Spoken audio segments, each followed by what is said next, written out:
இருந்தார். சோ நாரதருடைய அவர் வந்து எப்படி வேலைக்காரியுடைய மகனா இருந்து அதுக்கப்புறம் பக்தர்களுடைய அனுகிரகத்தால பகவானுடைய கிருபையால அவர் வந்து எப்படி பகவானை தரிசனம் பண்ணார், அதுக்கப்புறம் வந்து எப்படி அவர் வந்து பக்தியில முன்னேறி அதுக்கப்புறம் அடுத்த ஜென்மத்துல திரும்ப பிரம்மாவுடைய மகனாக அவர் பிறந்தார் அப்படின்னுட்டு நம்ம வந்து அனைத்தையும் பார்த்தோம். அதனுடைய தொடர்ச்சியை நம்ம வந்து இப்ப பார்க்க போறோம். இந்த பௌதிக லோகத்துல இருந்து நம்ம விடுபடணும் அப்படின்னா அதற்கான ஒரே வழி என்ன அப்படின்னா பகவானுடைய திருநாமம். சோ பகவானுடைய நாமத்தை சொல்றதுதான் தன்னுடைய வாழ்க்கையாவே அவர் வந்து எடுத்துட்டார்.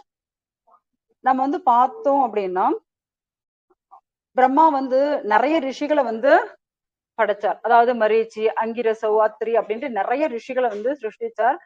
அதுல கூடயே யாரு நாரதரையும் அவர் வந்து படைச்சார்.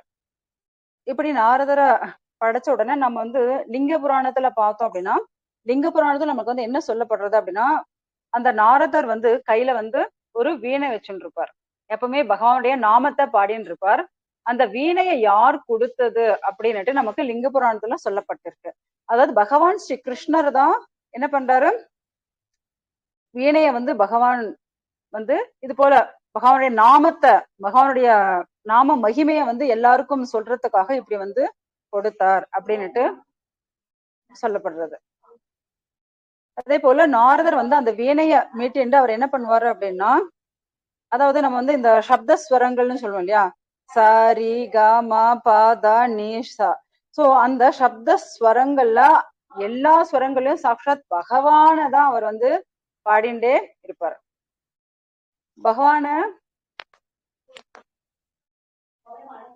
பகவானுடைய நாமம், ரூபம், குணம், லீலைகள் இது அவ்வளவு சிரேஷ்டமானது. அதை தான் அவர் வந்து எப்பவுமே அவர் வந்து பாடிண்டே இருப்பார். சோ லோகத்துல எல்லா இடத்துலயும் அவர் வந்து பகவானுடைய நாமத்தை பரப்பிண்டே இருக்கார். சோ முக்கியமா எதற்காக இப்படி நாரதர் பண்றாரு அப்படின்னா அதுல வந்து என்ன சொல்லப்படுறது அப்படின்னா அனைவருடைய பாவங்கள் வந்து போக்குறதுக்காக இந்த பிறப்பு இறப்புன்ற இந்த சக்கரத்திலிருந்து எல்லாரும் விடுபடுறதுக்காக அவர் என்ன பண்றாரு, எல்லாருக்கும் பகவானுடைய நாமத்தை வந்து கொடுத்துட்டு இருக்கார் அப்படின்ட்டு சொல்லியிருக்காங்க. சோ அடுத்தது வந்து அப்ப வந்து சௌனக ரிஷி வந்து கேட்கிறார், ஓகே அதுக்கப்புறம் என்னாச்சு, நாரதர் வந்து இப்படி எல்லா விஷயத்தையும் வந்து வியாசருக்கு சொன்னார், அப்புறம் என்ன பண்ணார் அப்படின்னுட்டு. அப்ப வந்து நாரதர் வந்து வியாசருக்கு நீ வந்து ஸ்ரீமத் பாகவதத்தை அனைத்து விஷயங்களையும் அவருக்கு சொல்லிட்டு அவர் வந்து அங்கிருந்து கிளம்பியாச்சு. அவர் அந்த வீணையை மீட்டுண்டே அவர் வந்து அங்கிருந்து கிளம்பிட்டாரு. சோ அதுக்கப்புறம் வியாசர் என்ன பண்ணாரு அப்படின்னு கேக்குறாரு. சோ நாரதர் வந்து போனதுக்கு அப்புறம் வியாசர் வந்து பகவானை நினைச்சு அவர் வந்து தியானம் பண்ண ஆரம்பிச்சாரு. சோ அப்படி தியானம் பண்ணி தன்னுடைய மனச பூரணமா பகவான் கிட்ட செலுத்தி அந்த முழுமுதற் கடவுளான பகவான் ஸ்ரீ கிருஷ்ணர் கிட்ட செலுத்தி அவர் வந்து ஃபுல் தியானத்துல இருந்தார். அப்படி தியானத்துல இருக்கும்போது அப்பதான் என்ன ஆச்சு அப்படின்னா அவர் வந்து பகவானை பத்தி பூரணமான அனைத்து விஷயங்களும் தெரிஞ்சுட்டார். ஸோ அதற்கு முன்னாடி அவ்வளவு not for full perfect. So இப்பதான் அவர் வந்து பூரணமான அந்த அனைத்து ஞானத்தையும் அவர் வந்து தெரிஞ்சுக்கிறாரு. ஸோ பகவானுடைய அனைத்து சக்திகள், பகிரங்க சக்தியிலிருந்து அந்தரங்க சக்தியிலிருந்து அனைத்து சக்திகளும் அவர் வந்து தெரிஞ்சுக்கிறார். சோ அனைத்திற்கும் காரணம் வாசுதேவ சர்வமிதி. சோ வாசுதேவனான அந்த பகவானை தவிர வேற யாரும் இந்த லோகத்துல நம்மள காப்பாற்ற முடியாது. அனைத்திற்கும் காரணம், அனைத்து காரணங்களுக்கும் காரணம் அவர்தான் அப்படின்னுட்டு அவர் வந்து புரிஞ்சுக்கிறாரு. ஏன்னா இந்த பௌதிகத்தை இருக்கக்கூடிய அனைத்து ஜீவராசிகள் இந்த 3 குணங்களால பின்னப்பட்டிருக்கு. ஏன்னா அந்த 3 குணங்கள் என்ன அப்படின்னா அதுவும் என்ன பகவானுடைய அந்த பகிரங்க சக்தி தான். அதை கட்டுப்படுத்தக்கூடியவர் யாரு அப்படின்னா பகவான் தான். சோ நம்ம இந்த பௌதிக விஷயங்கள்ல இருந்து நம்ம வெளியே வரணும் அப்படின்னா அதற்கான ஒரே வழி என்ன அப்படின்னா இந்த மாயை பிடியிலிருந்து வர்றதுக்கான ஒரே வழி என்ன, அந்த பகவான் ஸ்ரீ கிருஷ்ணர் தான் அப்படின்ட்டு அனைத்து விஷயங்களையும் வியாசர் வந்து தெரிஞ்சுக்கிறாரு. சோ இந்த ஞானம் அவருக்கு வந்ததுக்கு அப்புறம் அதுக்கப்புறம் தான் அவர் என்ன பண்றாரு, ஸ்ரீமத் பாகவதத்தை பத்தி அவர் வந்து ஏன்னா ஆல்ரெடி நாரதர் வந்து சொல்லிட்டு போயிட்டாரு இல்லையா. சோ இப்பதான் அவர் வந்து அதை வந்து எழுத ஆரம்பிக்கிறார். ஓகே, இந்த பாகவதம் இத படிச்சா என்ன ஆகும் அதையும் அவரே வந்து எழுதி வைக்கிறாரு. அதாவது என்ன அப்படின்னா, சோகம் மோகம் பயம் இது மூணும் போயிடும். சோ யார் ஒருத்தர் ஸ்ரீமத் பாகவதத்தை கேட்கிறார்களோ, யார் ஒருத்தர் ஸ்ரீமத் பாகவதத்தை அவ்வளவு ஸ்ரத்தையாக கேட்கறதாகட்டும் படிக்கிறதாகட்டும் செய்யறாங்களோ அவங்களுக்கு இந்த மூணும் போயிடும். அதாவது என்னென்ன, சோகம் போயிடும், மோகம் போயிடும், பயம் போயிடும். இதுதான் அதற்கான பலன் அப்படின்ட்டு ஃபர்ஸ்ட் அதை எழுதிட்டு அதுக்கப்புறம் தான் அவர் வந்து ஸ்டார்ட் பண்றாரு. ஏன்னா இந்த பௌதிகத்தில் இருக்கக்கூடிய அனைத்து துன்பங்கள்ல இருந்து விடுபடுறதுக்கான ஒரே மருந்து என்ன அப்படின்னா இந்த ஸ்ரீமத் பாகவதம். ஏன்னா யாராவது நம்ம சோகமே இல்லைன்னு சொல்ல முடியுமா? கண்டிப்பா சோகம் இருக்கும். நாம அதே போல மோகம் ஆசைப்படாம இருக்குமா? கண்டிப்பா ஆசைப்படுறோம். பயம் இல்லாம இருக்கா? கொரோனா டைம்ல பயப்படாதவங்க யாருமே கிடையாது. சோ அந்த அனைத்து விஷயங்களையும் யார் நம்மள காப்பாத்துவாங்க அப்படின்னா பகவான் ஸ்ரீ கிருஷ்ணர் தான். சோ இங்க வந்து வியாசர் என்ன சொல்றாரு அப்படின்னா, இந்த ஸ்ரீமத் பாகவத் ஏன்னா இவ்வளவு நேரம் அவர் வந்து நாரதர் சொல்றதை கேட்டு அதை தியானம் பண்ணி அதுக்கப்புறம் அதை வந்து எழுத ஆரம்பிக்கிறார். சோ எழுதி முடிச்சுட்டு இப்ப அவர் என்ன பண்றாரு, இந்த ஸ்ரீமத் பாகவத்தை நம்ம யாருக்கு கொடுக்கணும் அப்படின்னா தன்னுடைய மகனான சுகதேவருக்கு கொடுக்கணும் அப்படின்னு விருப்பப்படுறாரு. ஏன்னா சுகதேவர் ஆல்ரெடி அவர் வந்து நிராகார பிரம்மத்தை நினைச்சு அவர் வந்து தபஸ் பண்ண போயிட்டாரு இல்லையா. ஏன்னா அவருக்கு வந்து இந்த எந்த ஒரு பற்றுதலும் கிடையாது. ஏன்னா அவர் ஆல்ரெடி வயிற்றுல இருந்து வெளியே வர்றதுக்கு கிருஷ்ணர்கிட்ட என்ன வரம் கேட்டாரு, எனக்கு வந்து மாயை போகணும், மாயை என்னை வந்து தொடக்கூடாது, அப்பதான் நான் வெளியே வருவேன்னு சொல்லுவார் இல்லையா. சோ அதனால பகவான் அந்த வரத்தை கொடுத்ததுனால அவருக்கு அந்த மாயை பற்றுதல் எதுவும் கிடையாது. சோ அவர் வந்து நிராகார பிரம்மத்தை நினைச்சு தபஸ் பண்ண போயிட்டார். சோ அப்படியாப்பட்ட சுகதேவர் வந்து இத வந்து நம்ம சொல்லி கொடுக்கணும் அப்படின்ட்டு அவர் ஆசைப்பட்டுதான் என்ன பண்றாரு, வியாசர் வந்து தன்னுடைய சிஷ்யர்கள் மூலியமாக ஒரு 2-3 ஸ்லோகத்தை சொல்லி கொடுத்து எங்க வந்து சுகதேவர் தபஸ் பண்ணிட்டு இருக்காரோ சோ அந்த இடத்துல வியாசருடைய சிஷ்யர்கள் போய் என்ன பண்றாங்க, அத வந்து அவங்க பாடுறாங்க. அதை கேட்டுட்டு அதுக்கப்புறம் அவர் என்ன ஆயிடுறாரு அப்படின்னா அவருக்கும் அந்த ஸ்ரீமத் பாகவதத்தின் அந்த ஸ்லோகத்தின் மேல ஆக்கர்ஷணம் வந்து ஆசை வருது. ஏன்னா அனைத்தும் துறந்தவர்கள். நீங்க சனத்குமாரர்கள் பாத்தீங்க அப்படின்னா அவங்க வந்து 5 வயதான குழந்தைகளாக இருப்பாங்க. ஏன்னா அவங்க வந்து அதற்கு மேல நான் வளர்ந்தோம் அப்படின்னா நமக்கு காம குரோத மோக மத மாத்தரிங்கள் வந்துடும், அதனால நான் வந்து 5 வயசு குழந்தைகளாக தான் நாங்க இருப்போம் அப்படின்னு சொல்லிடுவாங்க. சோ அப்படியாப்பட்ட சனத்குமாரர்களாகட்டும் இந்த சுகதேவர் ஆகட்டும் அனைவருமே என்ன பகவானுடைய பக்தர்கள். சோ அப்படியாப்பட்டவங்க இந்த பௌதிகத்தில் எந்த ஒரு விருப்பமும் கிடையாது. அப்படியாப்பட்ட நிராகார பிரம்மத்தை நினைச்சு தபஸ் பண்ணக்கூடிய அவங்க கூட ஸ்ரீமத் பாகவதத்தை கேட்டு அவங்களும் என்ன பண்றாங்களாம், விருப்பம் அடைஞ்சு பகவானுடைய லீலைகளை கேட்கணும் அப்படின்னுட்டு அவங்களும் இத வந்து கேட்க ஆரம்பிச்சுடுறாங்க. சோ அப்படியாப்பட்ட சுகதேவரும் என்ன பண்றாரு, இதன் மேல விருப்பப்பட்டு அதை கேட்டுண்டு இதை எனக்கு சொல்லி கொடுங்க அப்படின்ட்டு கேக்குறாரு. அப்பதான் அவங்க வந்து எங்களுடைய குரு தான் இதை வந்து சொல்லி கொடுத்தாரு வாங்கன்னுட்டு எடுத்துட்டு போய் யாருக்கிட்ட விட்டுறாங்க, வியாசர் கிட்ட விட்டுறாங்க. சோ வியாசர் என்ன பண்றாரு, இந்த ஸ்ரீமத் பாகவதத்தினுடைய 18,000 ஸ்லோகத்தையும் தன்னுடைய மகனான சுகருக்கு சொல்றாரு. இப்படி சுகருக்கு சொன்னதுக்கு அப்புறம் சுகர் வந்து இதை யாருக்கு சொல்றது, ஏன்னா இப்ப நம்ம கிட்ட ஒரு பொக்கிஷம் இருக்கு, அதை வந்து நாமளே வச்சுட்டு இருக்க முடியுமா என்ன? மத்தவாளுக்கு நம்ம நான் வந்து இது போல கார் வாங்கியிருக்கேன் அப்படின்ட்டு என்ன பண்ணுவோம், வாட்ஸ்அப்ல மெசேஜ் அனுப்பி விட்டுருவோம், போட்டோ எடுத்து அனுப்பி விட்டு வச்சிருப்போம். சோ அது போல வாட்ஸ்அப்ல ஆகட்டும் ஃபேஸ்புக்ல ஆகட்டும் என்னென்ன இருக்கோ எல்லாத்தையும் அனுப்பி விட்டுருப்போம். ஏன்னா நான் பாருங்க இவ்வளவு பெரிய கார் வாங்கியிருக்கேன், நான் பாருங்க இவ்வளவு பெரிய வீடு கட்டியிருக்கேன், கிரக பிரவேசம் பண்றேன் அப்படின்னுட்டு என்ன பண்ணுவோம், நம்ம வந்து மத்தவா வந்து அட்ராக்ட் பண்ற அளவுக்கு நம்ம பண்ணுவோம் இல்லையா. சோ அது போல சுகதேவர் என்ன பண்றாருன்னா இந்த பாகவதத்தை நான் வச்சுட்டு இருக்கேன். இப்ப அவர் ஃபுல் அந்த 18,000 ஸ்லோகத்தை அவர் வந்து கேட்டுட்டார், ஃபுல் பைஹாட்டா இருக்கு, இதை நான் யாருக்கு சொல்றது, யாருக்கு சொல்றது அப்படின்னு வந்து எதிர்பார்த்துட்டு இருக்காரு. சரின்னுட்டு இவர் என்ன பண்றாரு அப்படின்னா, ஏன்னா ஸ்ரீமத் பாகவதம் ஆனது பூரண ஆனந்தமானது. ஏன்னா பகவான் ஸ்ரீ கிருஷ்ணருக்கும் இந்த பாகவதத்துக்கும் வித்தியாசம் கிடையாது.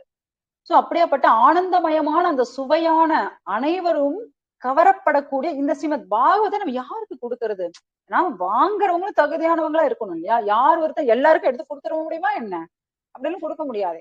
யாராவது வந்து பகவானை பத்தி எனக்கு சொல்லுங்க அப்படின்னு கேட்டாதான் நம்மளால சொல்ல முடியும். நாமளா போய் வாங்க கொஞ்சம் பகவானை பத்தி கேளுங்களேன் அப்படி என்னதான் நாமளா கூப்பிட்டு கூப்பிட்டு சொன்னாலும் அவங்க வந்து என்ன பண்ண மாட்டாங்க, அவங்களுக்கு அதனுடைய மதிப்பே தெரியாது. அது போல இவர் என்ன பண்றாரு அப்படின்னா, பகவானுடைய இந்த லீலைகள் அனைத்தையும் சொல்றதுக்காக அவர் வந்து காத்துன்னு இருக்காரு. பட் யாருமே என்ன பண்ணல, இவர்கிட்ட வந்து பகவானை பத்தி எனக்கு சொல்லுங்கன்னு கேட்கவே இல்லை. ஏன்னா இவர் வந்து எல்லாரும்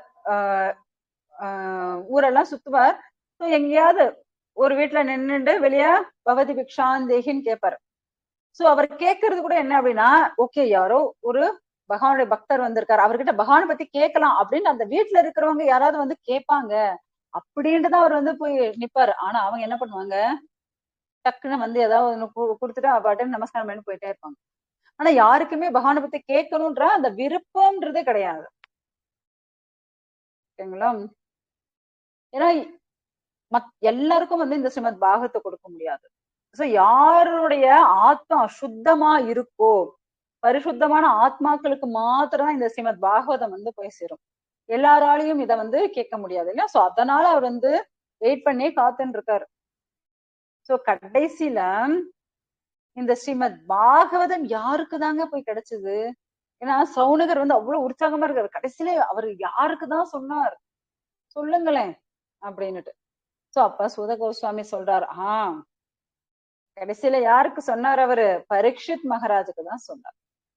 ஏன்னா பரீட்சித் மகாராஜுக்கு சொன்னாரா? அப்பனா அந்த பரீட்சித் மகாராஜ் எவ்வளவு ஒரு சிரேஷ்டமான பக்தனாக இருந்தால், எவ்வளவு ஒரு சுத்தமான பக்தனாக இருந்தால் அவர் வந்து இதை கேட்டிருப்பார். முதல்ல இப்ப அவரை பத்தி சொல்லுங்க. ஏன்னா ஸ்ரீமத் பாகவதம் அவ்வளவு சிரேஷ்டமானதை நம்ம பார்த்தாச்சு. ஏன்னா கிருஷ்ணருக்கும் பாகவதுக்கும் எந்த வித்தியாசம் இல்லைன்னு சொல்லியாச்சு. அப்பனா இத கேட்கக்கூடிய அந்த பக்தன் எவ்வளவு சிறந்தவன், அவரை பத்தி எனக்கு சொல்லுங்களேன் அப்படின்ட்டு அவர் வந்து கேட்கிறார். சோ அப்பதான் வந்து பரீட்சித் மகாராஜருடைய பிறப்பு, அவர் எப்படி பிறந்தார், அவருடைய செயல்கள் என்ன, அவரு ஏன் இப்படி ஒரு பிரச்சனையில வந்து மாட்டின்றார் அப்படின்னு இப்பதான் பரீட்சித்தை பற்றி வந்து விஷயங்கள் வந்து வர்றது. ஏன்னா பாண்டு புத்திரர்கள் அவருடைய வம்சத்துல வந்தார் இவரு அப்படின்னு அவர் வந்து சொல்ல ஆரம்பிக்கிறாரு. சோ இந்த பரீட்சித் வந்து இப்ப அப்படியே கொஞ்சம் ரிவைண்ட் பண்ணி அவங்க வந்து கதை எடுத்துட்டு போறாரு. யாரு? சூத கோஸ்வாமி வந்து சொல்லிட்டு இருக்காரு. என்ன அப்படின்னா, குருக்ஷேத்திர போர்க்களத்துல வந்து பாண்டவர்களுக்கும் கௌரவர்களுக்கும் சண்டை நடந்துச்சு. சோ அப்படி நடக்கும்போது இப்ப கௌரவர்கள் படையில அனைவரும் இறந்தாச்சு. சோ கடைசியில இப்ப துரியோதனும் என்ன ஆயாச்சு, தொடைல அடிச்சு அவன் தொடை வந்து அங்க எலும்பு உடைஞ்சு அவனும் வந்து உயிருக்கு போராடிட்டு இருக்கான். சோ இப்பதான் லாஸ்ட் 18ஆம் நாள் போரும் முடிஞ்சிருச்சு. சோ அதுக்கப்புறம் என்ன ஆச்சு அப்படின்னா, என்ன திருதராஷ்டனுடைய மகன், அவனாலதான் இவ்வளவு பெரிய போரே வந்தது. பீமனால அவனுடைய தொடை எலும்பு முறிக்கப்பட்டு அப்படியே கஷ்டத்துல அவன் வந்து படுத்துட்டு இருக்கான். இந்த துரியோதனனை சந்தோஷப்படுத்தணும்னு நினைச்சிட்டு இந்த துரோணாச்சாரியரோட மகனான அஸ்வத்தாமன் அவன் என்ன பண்ணான் அப்படின்னா, அவன் வந்து திரௌபதியுடைய உப பாண்டவர்கள் 5 குழந்தைங்க இருக்காங்க. பாண்டவர்களுக்கும் திரௌபதிக்கும் பிறந்த உப பாண்டவர்கள் இருக்காங்க. சோ அந்த குழந்தைகளை இவன் என்ன பண்ணா, தூங்கிட்டு இருக்க குழந்தைகளை வந்து தலைய வெட்டி எடுத்துட்டு வந்துட்டான். சோ எடுத்துட்டு வந்து, ஏன்னா துரியோதனுக்கு ஒன்னும் உயிர் போகல, அவன் வந்து அப்படியே துடிச்சுட்டு இருக்கான் உயிர் போகாம.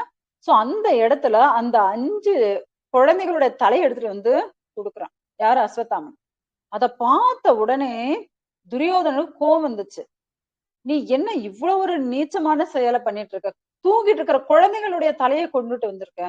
ஏன்னா என்னுடைய குலத்துல எல்லாரும் இறந்தாச்சு, அட்லீஸ்ட் பாண்டவர்களுடைய அந்த 5 குழந்தைகள் மூலியமாவது நாங்க எங்களுடைய வம்சம் வாழும்னு நினைச்சா அந்த 5 குழந்தைகளை கொண்டுட்டு வந்துட்டியே, நிஜமா நீ எல்லாம் பிராமணனா? ஏன்னா பிராமணன் வந்து முதல்ல சண்டையே போட மாட்டான். ஆனா நீ என்ன பண்ண, சண்டை போட்ட. சரி ஓகே, எனக்காக சண்டை போட்ட, இட்ஸ் ஓகே. பட் தூங்கிட்டு இருக்கிற குழந்தைகள் ஏன் கொன்ன? சோ அவனுக்கும் வந்து வெறுப்பும் கோவம் தான் வந்துச்சு துரியோதனனுக்கு. ஏன்னா அப்படி ஒரு செயலை தான் யாரு செஞ்சது? அஸ்வத்தாமன் செஞ்சான். சோ அப்படியாப்பட்ட செயலை செஞ்ச அந்த அஸ்வத்தாமன் என்ன பண்ணா அப்படின்னா, அதுக்கப்புறம் ஓகே இது வந்து இப்ப பாண்டவர்களுக்கு தெரிஞ்சா என்ன ஆகும், கண்டிப்பா இவனை கொன்னுடுவாங்கன்னு நினைச்சிட்டு அவன் வந்து ஓட ஆரம்பிச்சான். அதுக்கப்புறம் திரௌபதி வந்து பாக்குறாங்க. பார்த்தா அந்த 5 குழந்தைகள் இறந்திருக்காங்க.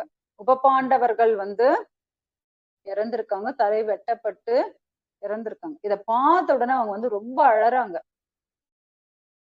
நான் ஏன் இவ்வளவு ஒரு துரதிருஷ்டசாலியா இருக்கேன், எனக்கு ஏன் இப்படி என்னுடைய குழந்தைங்க இறந்தாங்க அப்படின்ட்டு அவங்க வந்து ரொம்ப அழறாங்க.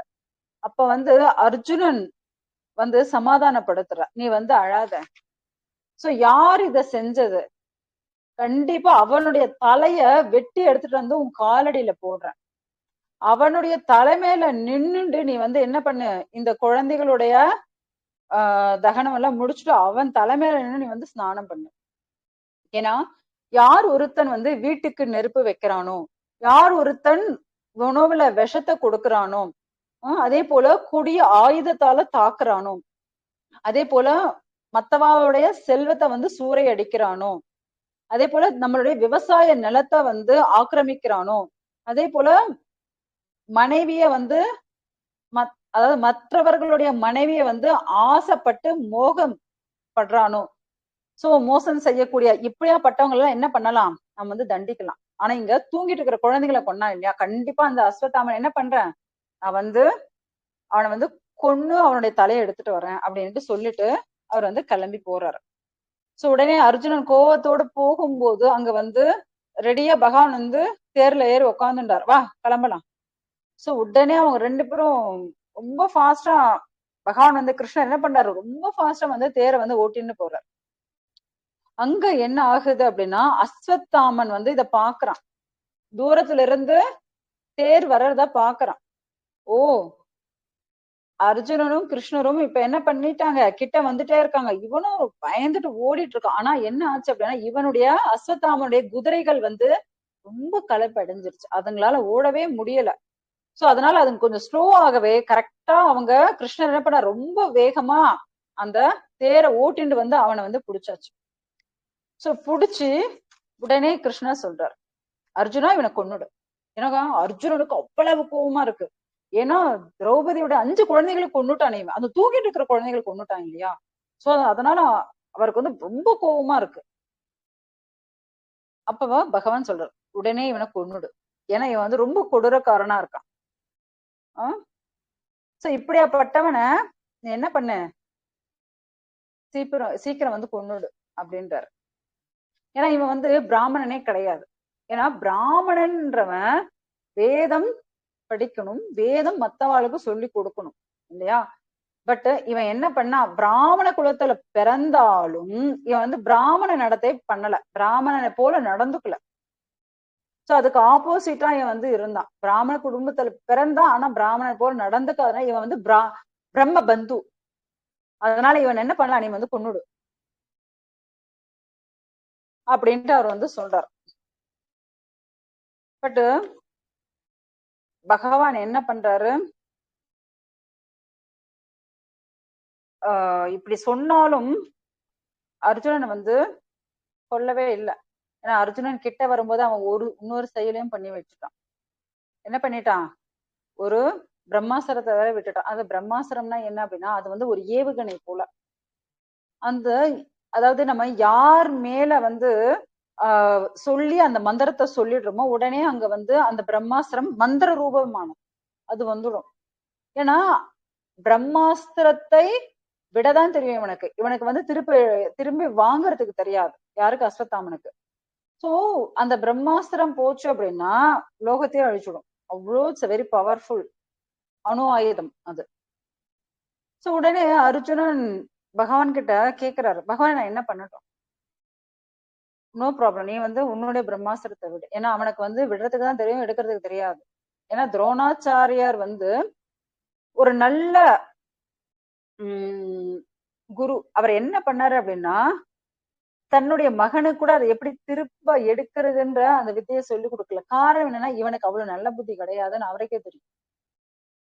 சோ இவன் பை ஃபோர்ஸ் கேட்டு தொந்தரவு பண்ணி விடுற அந்த விஷயத்த மட்டும் கேட்டுட்டான். சோ அதனால நீ என்ன பண்ணு, நீ வந்து உன்னுடைய பிரம்மாஸ்திரத்தை விட்டு, அப்போ பிரம்மாஸ்திரம் இன்னொரு பிரம்மாஸ்திரத்தை வந்து நாசம் பண்ணிடும், அதனால நீ விடு அப்படின்றாரு. அதே போல ஏன்னா பகவான் எதை ஒன்னாலும் டக்குன்னு இவர் வந்து அர்ஜுனன் வந்து முடிவெடுக்கிறது இல்ல. பகவான் கிட்ட கேட்கிறார். கேட்டுதான் அவர் வந்து அதை வந்து செய்ய ஆரம்பிக்கிறார். ஏன்னா அர்ஜுனன் என்ன சொல்வார் அப்படின்னா, அர்ஜுன உவாச்சா கிருஷ்ண கிருஷ்ண மகாபாகோ பக்தானாம் அபயங்கரம். ஏன்னா பகவானே நீங்க தான் காப்பாத்தணும். ஏன்னா இப்ப அவன் பிரம்மாஸ்திரம் விட்டுட்டான் இல்லையா, ஏன்னா லோகத்தை நீங்க தான் ரட்சிக்கணும். சோ நீ உன்னோட பிரம்மாஸ்திரத்தை விடுப்பா அப்படின்னு பகவான் சொல்லிட்டாரு. உடனே அவரும் விட்டாச்சு. உடனே அந்த பிரம்மாஸ்திரம் முடிஞ்சிடுது. ஏன்னா இந்த பௌதீகமான இந்த லோகத்தை ஆகட்டும், இல்ல பௌதிக லோகத்தில் இருக்கக்கூடிய மக்கள் ஆகட்டும், அனைவரையும் ரட்சிக்கக்கூடியது யாரு அப்படின்னா பகவான் தான். பகவான் நீங்க தயவு செஞ்சு என்ன பண்ணுங்க, இந்த லோகத்தை நீங்க ரட்சிங்க. வேற வழியே கிடையாது. நீங்க ரட்சிச்சா மட்டும்தான் எல்லா ஜீவராசியும் நல்லா இருக்க முடியும். அதுக்கப்புறம் தான் இப்ப அவனை அரெஸ்ட் பண்ணியாச்சு. பகவான் என்ன சொல்றாரோ, இப்ப அர்ஜுனனுக்கு ரொம்ப கோவமா இருக்கு. ஏன்னா இவன் ஆல்ரெடி குழந்தைகளை கொன்னான், இப்ப பிரம்மாஸ்திரம் வேற விட்டுட்டான். இப்ப அதனால அவனை வந்து அப்படியே கை காலெல்லாம் போட்டு அவனை கட்டி ஒரு கைதியை போல கட்டியாச்சு கயிறுல.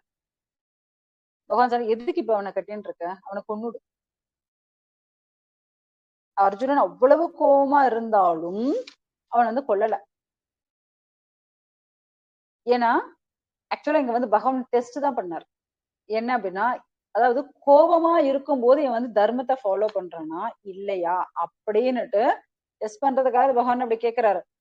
ஏன்னா ஏன்னா நம்ம வந்து நார்மல் டைம் வந்து எல்லா தர்மத்தையும் ஃபாலோ பண்ண முடியும். ஆனா ரொம்ப கஷ்டமான சூழ்நிலையை நம்மளால என்ன பண்ண முடியாது, தர்மத்தை ஃபாலோ பண்றது ரொம்ப கஷ்டமா இருக்கும். ஏன்னா இப்ப வந்து பாண்டவர்களுடைய அந்த 5 குழந்தைங்க இறந்தாச்சு. இவன் அடுத்தது இவன் பிரம்மாஸ்திரம் வேற விட்டான். அப்ப அர்ஜுனனுக்கு எவ்வளவு கோவம் இருக்கும். அவ்வளவு கோபத்துல அப்படியே நெருப்பு போல அப்படியே கொதிச்சுட்டு இருக்காரு. ஆனாலும் பகவான் வந்து டெஸ்ட் பண்றாரு, அவனை கொன்னுடு கொன்னுடு அப்படின்னு.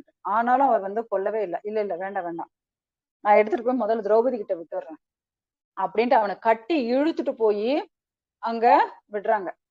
சோ விட்ட உடனே ஒரு கைதி மிருகத்தை எப்படி கட்டி கயத்துல கட்டி இழுத்துட்டு வருவாங்களோ அது போல கட்டி இழுத்துட்டு வராங்க. இழுத்துட்டு வந்து அங்க விடும்போது திரௌபதி பார்த்துட்டு அப்படியே துடிச்சு போறா. ஏன்னா ஒரு பிராமணனுக்கு நம்ம வந்து என்ன பண்ணணும், மரியாதை கொடுக்கணும். ஆனா நீங்க என்ன பண்ணிருக்கீங்க, ஒரு மிருகத்தை போல கட்டி இழுத்துட்டு வந்திருக்கீங்க, ஏன் இப்படி பண்ணீங்க, முதல்ல அந்த கயிறை கழட்டுங்க அப்படின்ட்டு முதல்ல அவர் காலில் விழுந்து வணங்குறாங்க. ஏன்னா பிராமணன் வந்தா ஃபர்ஸ்ட் அவங்க காலில் விழுந்து வணங்கணும். ஏன்னா இப்ப இதெல்லாம் எங்க நடக்குது அப்படின்னா குருக்ஷேத்திர யுத்த காலத்திலேயே அங்கேயேதான் நடந்துட்டு இருக்கு. அந்த முகாமிலேயே தான் நடக்குது. இன்னும் இவங்க அஸ்தினாபுரம் போகவே இல்லை, அந்த குருக்ஷேத்திர யுத்த காலத்திலேயே நடந்துட்டு இருக்கு. ஏன்னா பகவான் வந்து சொல்றாரு, அர்ஜுனா நான் அப்பயே சொன்னேன்ல இவனை கொன்னுடுன்னுட்டு, இங்க எதுக்கு அழைச்சிட்டு வந்த, இவ வந்து தூங்கிட்டு இருக்கிற குழந்தைகள் எல்லாம் கொன்னா இல்லையா, இப்படியாப்பட்டவன் கருணையே காட்டக்கூடாது. அதுவும் இப்படி திரௌபதி எதில வந்து இழுத்துட்டு வந்து நிக்க வேற வைக்கிற. முக்கியமா யாரெல்லாம் கொல்லக்கூடாது தெரியுமா அப்படின்னு பகவான் வந்து இங்க சொல்றாரு. என்ன சொல்றாரு அப்படின்னா, யாராவது குடிச்சுட்டு மயக்கத்துல இருக்காங்க இல்லையா, அதாவது ஃபுல் ட்ரிங்க்ஸ் பண்ணிட்டு இருக்கா இல்லையா, சோ அவங்கள கொல்லக்கூடாது. பைத்தியக்காரனா, அதாவது யாரோ மென்டலா டிஸ்டர்ப் ஆகியிருக்காங்களோ அவங்கள கொல்லக்கூடாது. அதே போல தூங்கிட்டு இருக்கவால கொல்லக்கூடாது. ஆல்ரெடி பயந்து போய் நம்ம கிட்ட என்னை காப்பாத்துங்கோன்னு கேக்குறாங்க இல்லையா, அப்படியாப்பட்டவங்கள கொல்லக்கூடாது. பெண்களை கொல்லக்கூடாது, சிறுவர்களை கொல்லக்கூடாது, முட்டாள்களை கொல்லக்கூடாது. இப்படியாப்பட்டவங்கள கொல்லவே கூடாது. ஆனா இவன் தூங்கிட்டு இருக்கிற குழந்தைகளை கொன்னா இல்லையா, அவனுக்கான தண்டனை கண்டிப்பா நீ வந்து, ஏன்னா நீ வந்து திரௌபதி கிட்ட என்ன சொல்லிட்டு போன, அவன் தலையை வெட்டி எடுத்துட்டு வரேன்னு தானே சொன்ன. இப்ப உயிரோட எதுக்காக எடுத்துட்டு வந்த, அவன் வந்து தலையை வெட்டு, அவனை கொல்லு அப்படின்றாரு. அப்ப வந்து டக்குன்னு திரௌபதி என்ன சொல்றாங்க, வேண்டாம் வேண்டாம், என்னுடைய மகன்கள் இறந்ததுக்கு இவன் காரணமா இருக்கலாம், அதுக்குன்னு இவனை வந்து கொல்லக்கூடாது. ஏன்னா இவனுடைய தந்தை யாரு, துரோணாச்சார. ஒவ்வொரு தந்தை உடைய ஒரு ரூபம் தான் என்ன, மகன். சோ இந்த துரோணாச்சாரியார் அவராலதான் நீங்க என்ன பண்ணீங்க, உங்களுடைய குரு அவரு.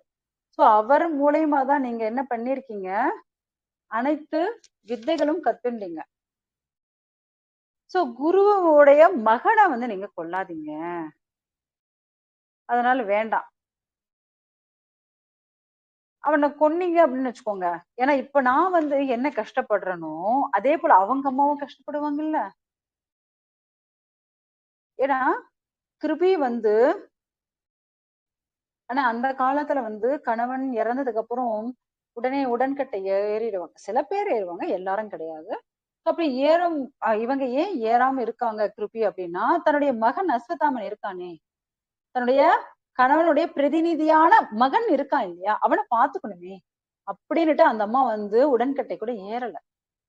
அவ வந்து தன் மகனுக்காக தன்னுடைய வாழ்க்கைய வந்து வச்சுட்டு இருக்காங்க. அப்படி இருக்கும்போது இவனை கொன்னுட்டீங்கன்னு வச்சுக்கோங்க, அந்த அம்மாவுடைய நிலைமை என்ன ஆகும்? வேண்டாம், தயவு செஞ்சு அவனை வந்து கொல்லாதீங்க. ஏன்னா இவன் வந்து ஒரு பிராமணன், அதுவும் நம்மளுடைய குருவுடைய மகன், ஆன்மீக குருவுடைய மகன். அதனால இவன் வந்து கொல்லாதீங்க அப்படின்னுட்டு பாருங்க. எந்த ஒரு சூழ்நிலையில அவங்க இருக்காங்க திரௌபதி, இல்லையா? சோ தன்னுடைய மகன்கள் 5 பேரும் இறந்து உடம்ப எதிரியே வச்சுட்டு இருக்காங்க. அந்த இறந்த உடல் எதிரிலே நின்னுட்டு இந்த அம்மா பேசிட்டு இருக்காங்க. யார் கொன்னாலும் அவனை கொல்லாதீங்க, நான் கஷ்டப்படுற மாதிரி அவங்க அம்மாவும் கஷ்டப்படுவாங்கல்ல, அவங்களும் துக்கப்படுவாங்கல்ல, எதுக்காக? வேண்டாமே. சோ இப்பனா பாருங்க திரௌபதி எவ்வளவு ஒரு நல்லவங்க. அவங்க சொல்றாங்க வேண்டாம். ஏன்னா துரோணாச்சாரியர் இவருடைய மூலியமாக இந்த லோகத்துல இருந்துட்டு இருக்காரு. வேண்டாம். சோ அப்படியாப்பட்டவங்களும் அவங்க வந்து மரியாதை வேற செலுத்துறாங்க. இவ்வளவு ஒரு நல்ல பெண்ணா இருந்தா எப்படி ஒரு கருணையை காட்டின்னு இருக்காங்க பாருங்க.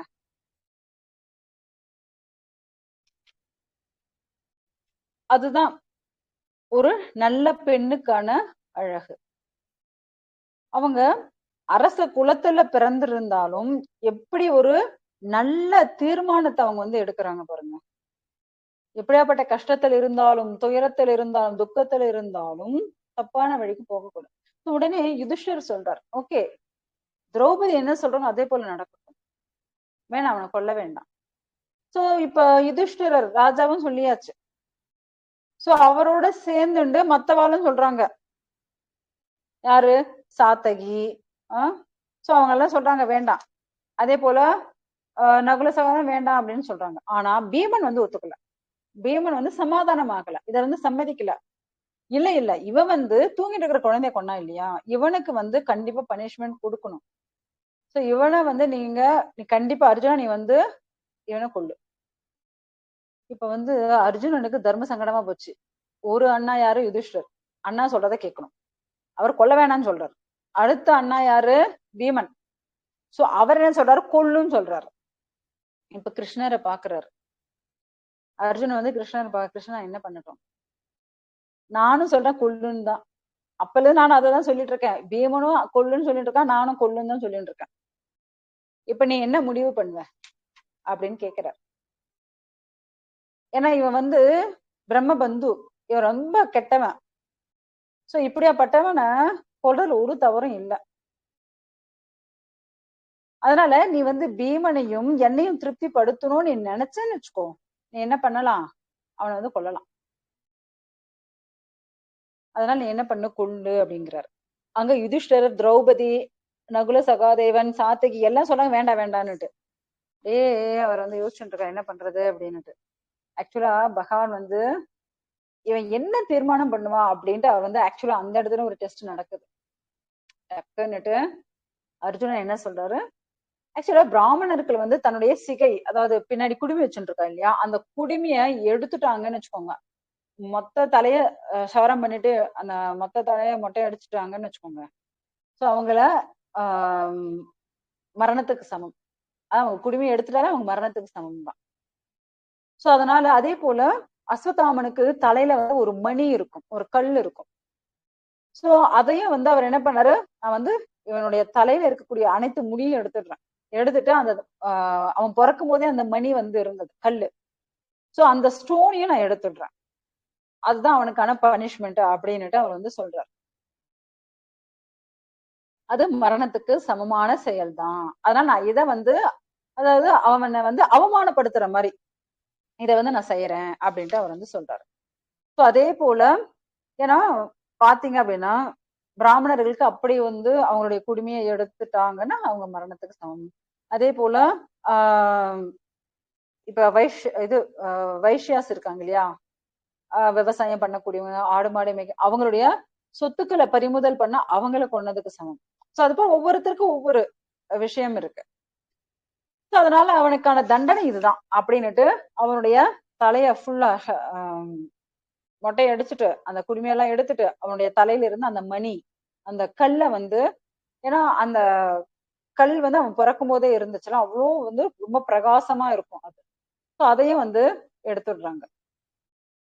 ஸோ எடுத்துட்டு அவனை அனுப்பியாச்சு. அவன் வந்து அந்த இடத்த விட்டு என்ன பண்றான், போயாச்சு. அழுதுகிட்டே அவன் வந்து போயிடுறான். ஸோ அதுக்கப்புறம் பாண்டவர்களும் திரௌபதியும் என்ன பண்றாங்க, ஏன்னா அந்த குழந்தைகளுக்கு செய்ய வேண்டிய ஈமை கடங்க இது சடங்கெல்லாம் இருக்கு இல்லையா, ஸோ அந்த கடமைகள் எல்லாம் அவங்க வந்து செய்யறாங்க. ஸோ அப்படி செஞ்சுட்டு பாண்டவர்கள் திரௌபதி எல்லாம் என்ன பண்றாங்க, அவங்களுக்கு அந்த தர்ப்பணம் எல்லாம் பண்ணிட்டு அதுக்கப்புறம் அந்த கங்கை நீர்ல அவங்க எல்லாரும் வந்து ஸ்நானம் பண்றாங்க. எல்லாம் குளிச்சுட்டு எல்லாரும் வந்து திரும்ப வாபஸ் வந்துட்டு இருக்காங்க. அப்படி எல்லாரும் வாபஸ் வரும்போது என்ன ஆகுது அப்படின்னா, யுதிஷ்டர் கூட யாரெல்லாம் வர்றாங்க அப்படின்னா யுதிஷ்டர், அவங்களுடைய மத்த முக்கியமா பாண்டவர்கள் மொத்தம் 5 பேரு, அதுக்கப்புறம் திருதராஷ்டிர, காந்தாரி, குந்தி, திரௌபதி. சோ எல்லாரும் வந்து அந்த இடத்துல வந்து ரொம்ப சோகமா இருக்காங்க. ஏன்னா குழந்தைங்க போயிடுச்சு இல்லையா, ரொம்ப சோகமா இருக்காங்க. அந்த இடத்துல கிருஷ்ணரும் இருக்காரு. சோ அவங்க எல்லாருமே வந்து அப்படியே நடந்ததெல்லாம் நினைச்சு அப்படியே பேசிட்டு இருக்காங்க. எப்படி ஒரு செயல் நடந்துடுச்சு, ரொம்ப அதிர்ச்சியான செயல் இல்லையா. சோ இப்படியாப்பட்ட பாதிப்பு வந்து ரொம்ப மோசமானதுதான் அப்படின்னுட்டு எல்லாரும் வந்து பேசிட்டு இருக்காங்க. உடனே அங்க வந்து நிறைய முனிவர்கள், ரிஷிகள் எல்லாரும் வந்து அவங்கள வந்து சமாதானப்படுத்துறாங்க. ஓகே, பகவான் என்ன நினைக்கிறோம் அதுதானே நடக்கும், நீங்க வந்து கவலைப்படாதீங்க அப்படின்ட்டு எல்லாம் அப்படியே பேசிட்டு இருக்காங்க. முக்கியமா இது எல்லாத்துக்குமே காரணம் என்ன அப்படின்னா துரியோதனன் தான். அவன் வந்து வஞ்சகமா யுதிஷ்டருடைய, ஏன்னா சூது விளையாடி யுதிஷ்டருடைய அந்த ராஜ்யத்தை பறிச்சதுனாலதானே இவ்வளவு பெரிய பிரச்சனை வந்தது. இப்ப பகவானுடைய கருணையால ஏதோ உங்களுக்கு திரும்ப உங்களுடைய ராஜ்யம் எல்லாம் கிடைச்சது. ஆனா என்ன ஆயிடுச்சு, இப்ப உங்களோட 5 குழந்தைங்க தான் போயிடுச்சு, கஷ்டப்படாதீங்க, என்ன பண்றது அப்படின்ட்டு அவங்களுக்கு இப்படி எல்லாம் சமாதானம் சொல்லிட்டு இருக்காங்க.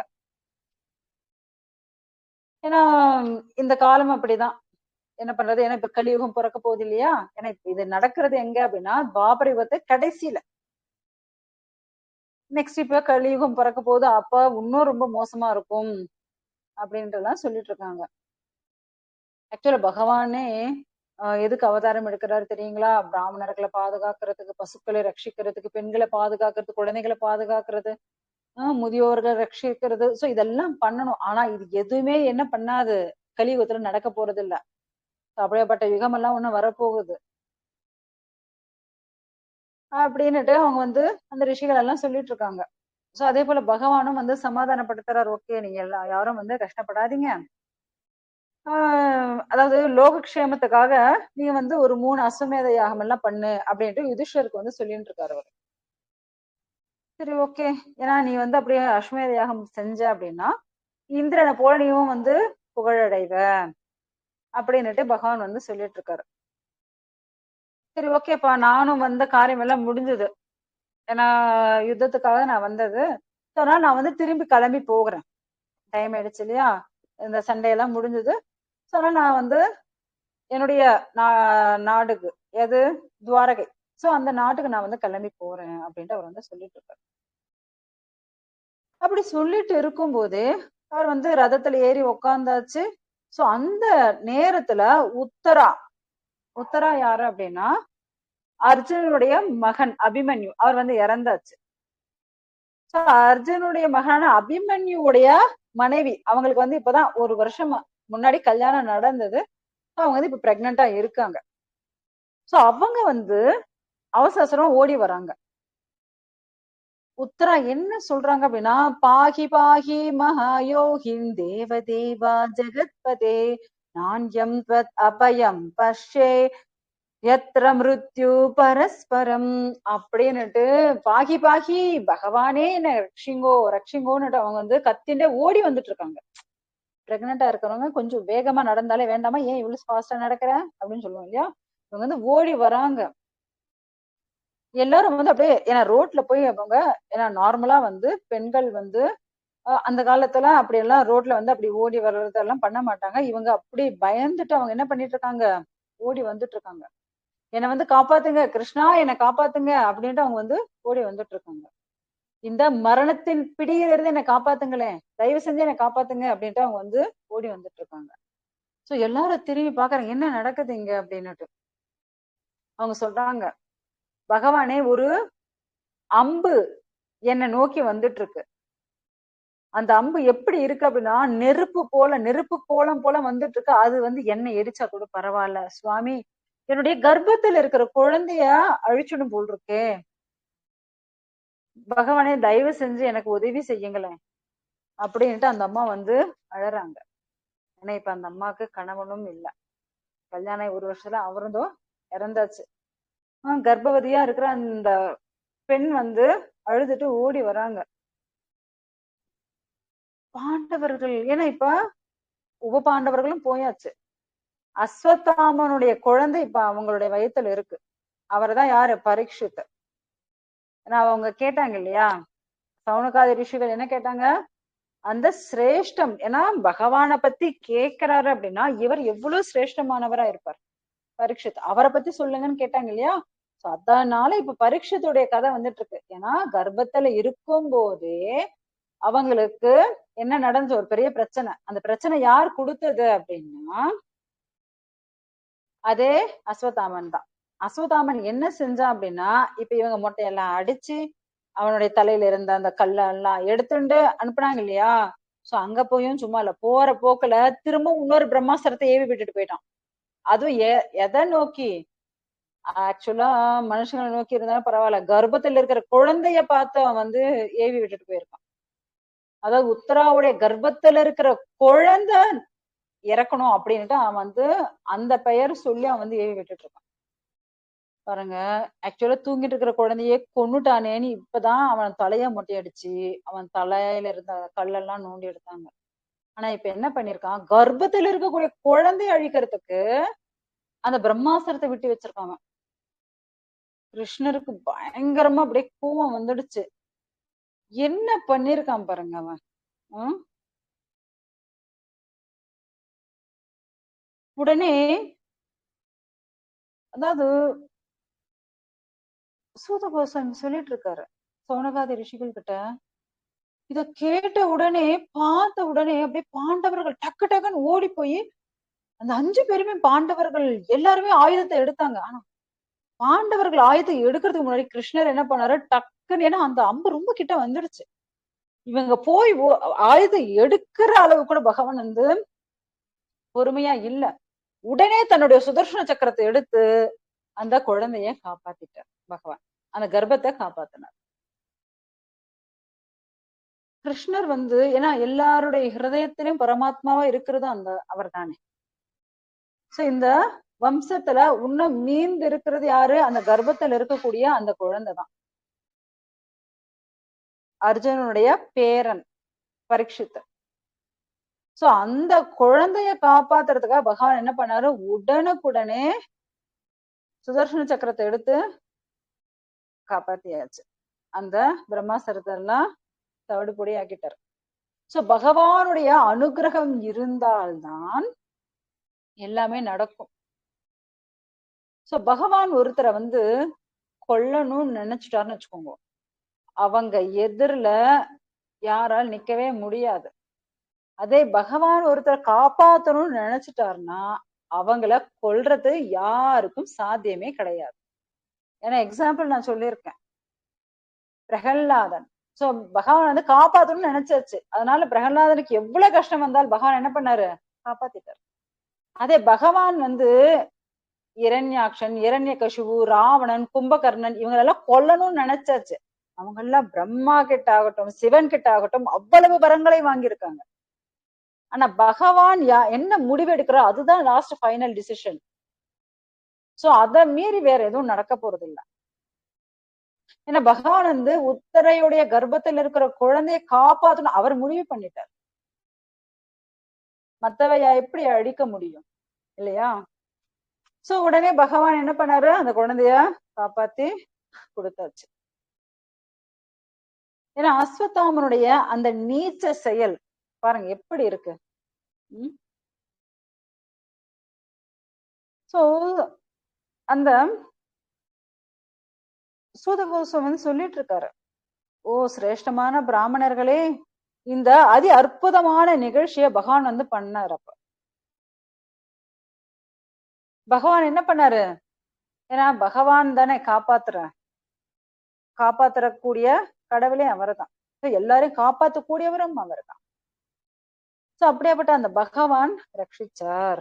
அந்த பிரம்மாஸ்திரம் அவ்வளவு வெப்பமா வந்தது, ஏன்னா அது வந்து இந்த லோகத்தையே அழிக்கக்கூடியது. அப்படியாப்பட்ட பிரம்மாஸ்திரத்தை கர்ப்பத்துல இருக்கிற குழந்தைய மேல விட்டா நான் கிருஷ்ணர் சும்மா இருப்பாரா? உடனே அத தடுத்து நிறுத்தியாச்சு. சோ அந்த இடத்துல குந்தி மகாராணி ஓடி வராங்க. குந்தி மகாராணியுடைய பிரார்த்தனைகள் இப்ப ஸ்டார்ட் ஆகுது. சோ குந்தி மகாராணியுடைய பிரார்த்தனைகள் வந்து நமக்கு, அதாவது இது வந்து 8வது அத்தியாயம் 18வது ஸ்லோகத்துல 43வது ஸ்லோகம் வரை நமக்கு இருக்கும். சோ குந்தி மகாராணியுடைய பிரார்த்தனைகளை நம்ம வந்து பார்க்க போறோம் இப்ப. ஏன்னா பகவான் கண் எதிரிலே இதை வந்து பண்ணிட்டு இருக்காரு, எல்லாரும் பார்த்துட்டு இருக்காங்க. சோ குந்தி மகாராணி வந்து பிரார்த்தனை பண்றாங்க. ஏன்னா ஃபர்ஸ்ட் ஒருத்தங்களை பிரார்த்தனை பண்ணணும் அப்படின்னா ஃபர்ஸ்ட் அவருடைய குணங்கள், பகவானுடைய குணங்கள், அவரை பத்தி நம்ம புகழ்ந்துட்டு அதுக்கப்புறம் தான் பிரார்த்தனை இருக்கும் இல்லையா? சோ இப்ப வந்து ஃபர்ஸ்ட் பகவானை பத்தி குந்தி மகாராணி வந்து புகழ ஆரம்பிக்கிறாங்க. பகவானே, நீங்க தான் முழு முதற் கடவுள். சோ எல்லா காரணங்களுக்கும் காரணமானவர் நீங்க தான். சோ அப்படியாப்பட்ட உங்களுக்கு, ஏன்னா நீங்க தான் ஆதி புருஷர், இந்த ஜட இயற்கை குணங்கள் எதாலையும் உங்களை ஒண்ணும் பண்ண முடியும். ஏன்னா இது அனைத்திற்கும் தலைவன் நீங்க தானே, நீங்க தானே அதிபதி. சோ அதனால உங்களுக்கு என்னுடைய நமஸ்காரங்கள், ஃபர்ஸ்ட் என்னுடைய வணக்கங்கள் நீங்க வந்து ஏத்துக்கோங்க. ஏன்னா நாங்கெல்லாம் வந்து இந்த பௌதீக லோகத்திலே இருக்கிறதுனால நாங்க இதோடையே பழக்கப்பட்டோம். குறையுடைய புலன்கள், என்னுடைய இந்தியங்கள் ஆகட்டும், புத்தி ஆகட்டும், ஏன்னா பெண் இல்லையா, கொஞ்சம் அவ்வளோ எல்லாம் இன்டெலிஜென்ட் இல்ல சுவாமி. நான் வந்து ஏன்னா இது பௌதீக உலகத்துல இருக்கேன் இல்லையா, மாயையில மாட்டின்னு இருக்கேன். நான் வந்து அவ்வளவு இன்டெலிஜென்ட் இல்ல, ஏதோ எனக்கு தெரிஞ்ச அறிவை வச்சு நான் வந்து உங்களுக்கு சொல்லிட்டு இருக்கேன், பிரார்த்தனை பண்ணிட்டு இருக்கேன். எப்படி வந்து ஒரு நடிகர் என்ன பண்ணுவாரு, டக்கு டக்குன்னு உடைய மாத்திண்டே இருப்பார் இல்லையா? ஆனா அதாவது நீங்க எக்ஸாம்பிள் பாத்தீங்க அப்படின்னா, எப்படி நம்ம வந்து உடைய மாத்திண்டே, ட்ரெஸ்ஸ வந்து மாத்திண்டே இருக்குமோ அது போல ஆத்மாக்கள் என்ன பண்ணுது, இந்த உடம்ப வந்து மாத்தின்னு இருக்கு. இதுக்கு முன்ஜென்மத்துல நாயா பிறந்திருக்கலாம், அதுக்கு முன்ஜென்மத்துல பண்ணியா பிறந்திருக்கலாம், இப்ப மனிதனா இருக்கான், அடுத்த ஜென்மத்துல இவன் பண்ண பாவத்துக்கு என்ன திரும்ப வந்து குரங்கா பிறக்கலாம், இல்ல பறவையா பிறக்கலாம் இல்லையா? சோ அது போல உடை எப்படி மனிதர்கள் மாத்துறாங்களோ அது போல இந்த ஆத்மாக்கள் என்ன பண்ணிட்டு இருக்கு, உடம்பு மாத்தின்னு இருக்கு. ஆனா இதை தடுத்து நிறுத்தணும் அப்படின்னா பகவானே உன்னுடைய கையில தான் இருக்கு. சோ யார் ஒருத்தர் தன்னுடைய அனைத்து இந்திரியங்களை அடக்கி பகவானே உங்களை சரணடைறாங்களோ அவங்களால மாத்திரம் என்ன பண்ண முடியும், இந்த கட்டுல இருந்து விடுபட முடியும். எப்படி இந்த பாம்பு பாருங்க, பாம்பு என்ன பண்ணும், தோலை உரிச்சுட்டு போயிட்டே இருக்கும் இல்லையா? அது போல இந்த ஆத்மா என்ன பண்ணும், இந்த உடம்பு உரிச்சுட்டு போயிட்டே இருக்கும், திரும்ப இன்னொரு உடம்பு, திரும்ப இன்னொரு உடம்பு, அப்படியே மாத்திட்டே இருக்கும். இதை நிறுத்தணும் அப்படின்னா அதற்கு ஒரே வழி, ஒரே மருந்து என்ன அப்படின்னா கிருஷ்ணா தான். அதை விட்டா வேற கதியே கிடையாது. அதான் இங்க அந்த அம்மா சொல்லிட்டு இருக்காங்க, பகவானே பாண்டவர்கள் இந்த, ஏன்னா எனக்கு கணவனும் இறந்தாச்சு, சின்ன வயசுலயே கணவனும் இறந்தாச்சு, இந்த 5 குழந்தைங்களை நான் காப்பாத்துறேன், நான் வச்சுட்டு இருக்கேன் அப்படின்னா பகவானே நீங்க தானே காப்பாத்துனீங்க, நீங்க இல்லைன்னா என்னால எப்படி காப்பாத்த முடியும்? ஏன்னா நாங்க வந்து காட்டுல இருந்தோம், காட்டுல எவ்வளவு கொடூரமான மிருகங்கள் இருக்கு. சோ அதுல இருந்தும் பகவானை நீங்க தான் காப்பாத்துனீங்க. அடுத்தது என் குழந்தைங்க, சின்ன குழந்தைங்க, அந்த குழந்தைங்களுக்கு சாப்பாட்டுல விஷத்தை வச்சாச்சு. ஏன்னா அந்த காட்டுல இருந்து எங்களால வாழ முடியாது, எடுத்துட்டு வந்து நாட்டுல விட்டாங்க.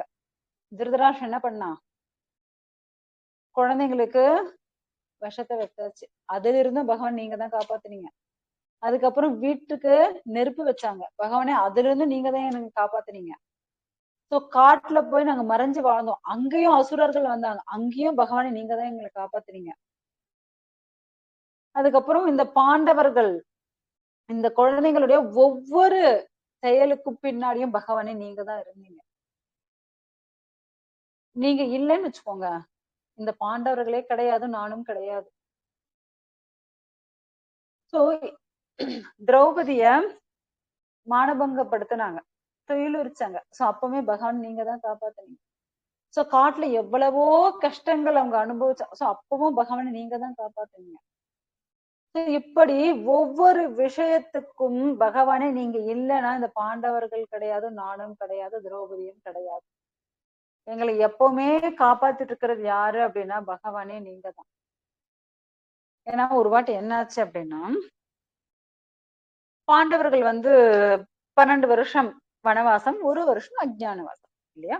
அந்த 12 வருஷம் வனவாசத்துல இருக்கும்போது நிறைய ரிஷிகள், ஏன்னா காட்டுல வந்து நிறைய ரிஷிகள் எல்லாம் இருப்பா இல்லையா. சோ அவங்க எல்லாம் வந்து என்ன பண்ணுவாங்க, இவங்க கிட்ட வந்து ஆஹ் சத்சங்கம், பகவானை பத்தி பேசுறது, சோ இப்படி எல்லாம் பண்ணிட்டு இருப்பாங்க.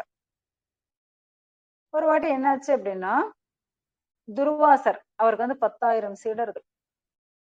அவர் நேரா துரியோதனை பார்க்க போனாரு. துரியோதன ஒரு பிரச்சனையும் கிடையாது, அவ்வளவு பெரிய ராஜாவா இருக்கான் இல்லையா. சோ 10,000 சீடர்களும் வந்து என்ன பண்ணா, உணவெல்லாம் கொடுத்து நல்லா பார்த்துட்டான். அப்ப வந்து துர்வாசர் கேட்கிறாரு, நீ வந்து ரொம்ப நல்லா சேவை பண்ணப்பா, உனக்கு என்ன வரம் வேணும் அப்படின்னு கேக்குறாரு. எனக்கெல்லாம் ஒரு வரம் வேணாம், எங்க அண்ணா இருக்காரு இல்லையா யுதிஷ்டர், அவர் வந்து காட்டுல இருக்காரு.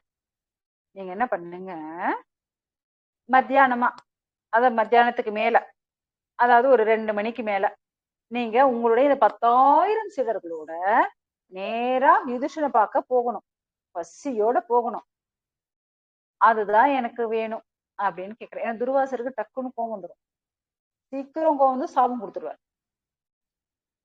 ஏன்னா கொஞ்சம் யோசிச்சு பாருங்க, டக்குன்னு நம்ம வீட்டுக்கு ஒரு 10 பேரு சொல்லாம கொள்ளாம வந்துட்டாங்களே, அப்படியே திரு திரு முழிப்போம், என்ன பண்றது, 10 பேருக்கு என்ன உணவு கொடுக்கறதுன்னு தெரியாம அப்படியே திரு திரு முழிப்போம் நம்ம இல்லையா. இங்க 10,000 பேர் வந்து நின்னா, அதுவும் அவங்க காட்டுல இருக்காங்க, காட்டுல எவ்வளவு கஷ்டம். அவங்களுக்கு அக்ஷய பாத்திரம் பகவான் கருணையால கிடைச்சது, பட் அதான் என்ன அதுல ப்ராப்ளம்னா, எல்லா அங்க இந்த சத் சங்கத்துக்கு எல்லா ரிஷிகள் முனிவர்கள் எல்லாம் வராங்க இல்லையா, எல்லா பகவானை பத்தி எல்லாம் பேசி எல்லாரும் முடிச்சுட்டு எல்லாரும் வந்து எல்லாருக்கும் உணவு பரிமாறுவாங்க. திரௌபதி அவங்க எல்லாம் போனதுக்கு அப்புறம் பாண்டவர்களுக்கு உணவு பரிமாறுவாங்க. அவங்களும் சாப்பிட்டு முடிச்சதுக்கு அப்புறம் அவங்க சாப்பிடுவாங்க. லாஸ்டா திரௌபதி சாப்பிட்டுட்டு அந்த பாத்திரத்தை கழுவி கவுத்துட்டாங்க அப்படின்னா, அதுக்கப்புறம் அதுல இருந்து உணவு எதுவும் வராது. அப்படி இல்லை அப்படின்னா இந்த 10,000 பேருக்கு உணவு அளிக்கிறது அந்த அக்ஷய பாத்திரத்தால முடியும். பட் இப்ப அவங்க என்ன ஆயிடுச்சு அப்படின்னா, இந்த விஷயம் வந்து யாருக்கு தெரியும், துரியோதனனுக்கு தெரியும். அதனாலதான் இப்படி ஒரு வரத்தை கேட்கிறான். ஆக்சுவலா துர்வாசர் பாக்குறாரு, ஆக்சுவலா என்ன வரத்தை கேட்டாலும் நான் கொடுக்கறதுக்கு ரெடியா இருந்தேன், ஆனா இவன் என்ன ஒரு வரத்தை கேட்கறான் பாரு அப்படின்னு நினைச்சிருந்து, சரி ஓகே அப்படின்ட்டு அதே போல ஒரு 2 மணிக்கு மேல, ஒரு 2:30 மணிக்கு மேல 10,000 சீடர்களோட பசியோட வராரு துர்வாசர். இது போல நாங்க வந்தாச்சு, எங்களுக்கு எல்லாம் சாப்பாடு கொடுக்கணும் அப்படின்றாரு. அப்படியே யுதிஷ்டர் பாக்குறாரு, வாங்க வாங்க வாங்க சாப்பிடுவீங்க. அங்க இருக்கா இல்லையான்னு நிறைய பேர் வீட்டுல இதுதான் பிரச்சனை, உள்ள சாப்பாடு இருக்கா இல்லையா ஒண்ணும் கேட்காம வாங்க வாங்க உட்காருங்க சாப்பிடுவீங்க அப்படின்னுவாங்க. அது போல வாங்க வாங்க அப்படின்னு அவர் பாட்டு ஈஸியா கூட கூப்பிட்டாச்சு. திரௌபதிக்கு கை கால்லாம் உதுருது, 10,000 பேருக்கு உணவு நான் எப்படி சமைக்கிறது, ஏன்னா நான் சாப்பிட்டு முடிச்சுட்டு அக்ஷய பாத்திரத்தை கழுவி கவுத்தாச்சு, என்ன பண்றதுன்னு தெரியல. உடனே ரிஷிகள்லாம் சரி நாங்க போய் குளிச்சுட்டு வந்துடுறோம் நதியில, அதுக்கிட்ட சீக்கிரம் ரெடி பண்ணுங்க அப்படின்ட்டு அவங்க போய் குளிச்சுட்டு இருக்காங்க. உடனே திரௌபதி, கொஞ்சம் யோசிச்சு பாருங்க எப்படியாப்பட்ட சுச்சுவேஷன், அவரு செம்மையா கோவப்படக்கூடியவர் துர்வாசர், சாபத்தை கொடுத்தா என்ன பண்றது. அந்த அம்மா அழுதுட்டே கிருஷ்ணான்ட்டு அவங்க வந்து கோவிந்தான்னு கூப்பிடுறாங்க. உடனே கிருஷ்ணா வந்து அங்க அப்படியே ரொம்ப ஃபாஸ்டா நடந்து வர, ஓ திரௌபதி, நான் வந்து உங்களை எல்லாம் பார்க்கலான்ட்டு ரொம்ப பாரு துவாரகையில நடந்தே வந்து எனக்கு ரொம்ப டயர்டா இருக்கு, ரொம்ப பசிக்குதுமா, எனக்கு சாப்பாடு போடுமா அப்படின்றாரு. இந்த அம்மா தேம்பி தேம்பி அழறாங்க. அண்ணா நீங்களுமா என்னை வந்து கஷ்டப்படுத்துறீங்க, ஆல்ரெடி நான் வந்து இங்க பிரச்சனையில மாட்டின்னு இருக்கேன், நீங்களும் நீங்க வேணும்ட்டே தான் இப்படி எல்லாம் பேசுறீங்க அப்படின்னு அந்த அம்மா வந்து அழுவாங்க. என்னாச்சு, ஏன் அழற, பகவானே உங்களுக்கு தெரியாததா ஆஹ் அப்படின்னு அந்த அம்மா கேட்கும்போது, சரி சரி ஓகே, நீ வந்து ஒண்ணும் இல்ல அந்த அக்ஷய பாத்திரம் எடுத்துட்டு வா. அண்ணா இப்ப வராது, அதுல இருந்து நான் வந்து சாப்பிட்டதுக்கு அப்புறம் கழுவி கவுத்துட்டேன். தெரியும் தெரியும், நீ எந்த லட்சணத்துல கழுவி இருப்பாருன்னு போய் எடுத்துட்டு வா அப்படின்ட்டாரு. சரி அந்த அம்மா எடுத்துட்டு வந்து கொடுப்பாங்க. பார்த்தா அதுல வந்து ஒரு பருக்கு இருக்கும். சோ அந்த ஒரு பருக்கிய பகவான் என்ன பண்ணாரு, தன்னுடைய வாய்க்குள்ள போட்டுண்டு கிருஷ்ணார்ப்பணம் மஸ்து அப்படின்னு சொல்லிடுவார். அதாவது அனைத்து ஜீவராசிகளும், ஏன்னா கிருஷ்ணர் தான் அனைத்து ஜீவராசிகளுக்கான வேறு. ஏன்னா இப்ப நம்ம ஒரு மரம் இருக்குன்னு வச்சுக்கோங்க, மரத்துக்கு வேர்ல தண்ணி ஊத்துவோமா, இல்ல ஒவ்வொரு கிளை ஒவ்வொரு இலை ஒவ்வொரு காய் பூ பழம் தண்ணி ஊத்திட்டு இருப்போமா? இல்லையே. வேருக்கு தண்ணி ஊத்தினாலும் எல்லா கிளை இலை பூ பழம் எல்லாத்துக்கும் போயிடும் இல்லையா? அது போல நம்ம வந்து தனித்தனியா ஒவ்வொரு தேவர்களை போய் வணங்கணும்னு அவசியம் கிடையாது. கிருஷ்ணர் ஒருத்தரை வணங்கினா போதும், அனைத்து ஜீவராசிகளுக்கும் போய் சேர்ந்துடும். சோ அது போல அவர் என்ன பண்றாரு, கிருஷ்ணருக்கான எனக்கே அர்ப்பணம் பண்ணிட்டார் அவரு. பண்ணி முடிச்ச உடனே அனைத்து லோகத்தில் இருக்கக்கூடிய, இந்த லோகம் மாத்திரம் இல்ல, மொத்த 14 லோகத்தில் இருக்க அனைத்து ஜீவராசிகளுக்கும் வயிறு ஃபுல் ஆயிடுச்சு.